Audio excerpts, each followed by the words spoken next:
Star Wars 7x7 episode 2511. So a bit of a Department of Corrections episode here, but it leads to a deeper discussion about the clones and their inhibitor chips, and this is thanks to a patron of the show who is helping to start this conversation. Punch it.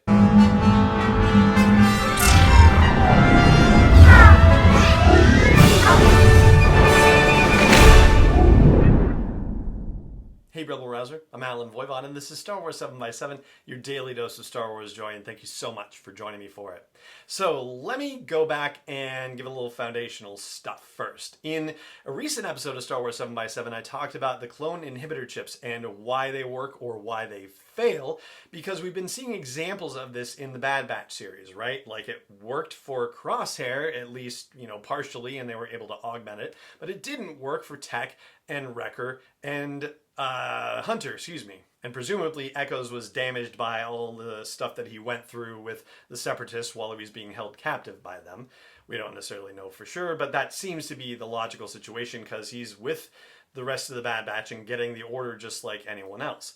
But I talked about Cut from the episode Cut and Run, who also appeared in a very early episode of the Clone Wars in season 2.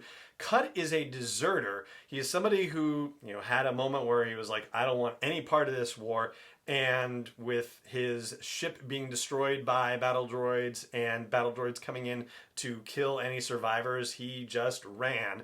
And, there's a whole great episode about the morality of war and about making the right choices and honor and duty and that sort of thing, and Rex is having these conversations with Cut. And so on Star Wars 7x7 I suggested that maybe the reason why the programming didn't work for Cut, why he didn't suddenly become a Jedi killer, was because he was a deserter, because the original programming of the Kaminoans didn't kick in. Like, he didn't stay and fight, he didn't stay to be killed, he ran away, and so maybe he was just utterly and completely malfunctioning. Well, Ryan O'Loughlin, who is a patron of the show, reached out to me and suggested another situation, another alternative, and that would simply be that Cut never actually heard the order execute Order 66, right? So thinking back to the Bad Batch premiere, when the Bad Batch crew are just standing together and going, there's just, one random phrase that's being repeated all across every single comm channel, execute Order 66. And they're like, what does that mean? We don't know what that means. That's weird. Well, Ryan is right. Cut never actually heard anyone say to him, execute Order 66, as far as we know, at least.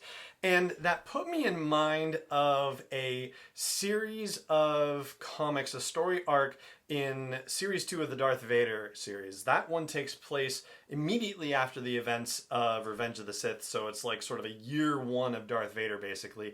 And one of the things he's doing is hunting down Jedi who have escaped the whole Order 66 situation. He gets into a situation where Inquisitors are chasing down this one particular rogue Jedi, and the rogue Jedi realizes, oh, these are probably really new clones, so maybe they were created after the whole execute Order 66 thing happened, and maybe they never even heard that thing. And so he just yells out, execute Order 66, and the clone troopers who are there start firing on the Inquisitors, and the Inquisitors are shocked and like, freaked out about it, of course.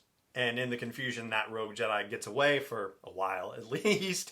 But that would be a very reasonable explanation for why Cut is not a Jedi hunter, because no one has actually said to him, execute Order 66. So Ryan, thank you very much for flagging that. And it also suggests to me that, in thinking more about the remainder of the Bad Batch, about Echo, about Hunter, about Wrecker, and about Tech, we know that they're not affected by Order 66, but you can kind of add a yet to that, because obviously their genetic enhancements, whatever happened to them, having that stuff manipulated to create enhanced clones, that had some sort of effect on their inhibitor chips, but it doesn't necessarily mean, now that I think about it, that those inhibitor chips are completely broken. In fact, they could be ticking time bombs inside their brains. It could be that if we get a season 2, a season 3 down the line, that suddenly something in Wrecker's brain goes, oh, Order 66, and he starts going after people. I mean, that is a very valid possibility as well. And as a result, now that I'm, thinking about, future episodes of The Bad Batch, there's always going to be this moment in the back of my head thinking, oh my gosh, is one of them going to flip? Because one of them could flip at any moment. And what a crazy challenge that would add to the series and the storylines and all of that good stuff. However, there is a way for them to avoid it, which is the fact that Omega knows about the inhibitor chip situation and has told them about the inhibitor chip situation. So maybe there's going to be a point where they have to get these inhibitor chips extracted just to be sure that nothing goes wrong.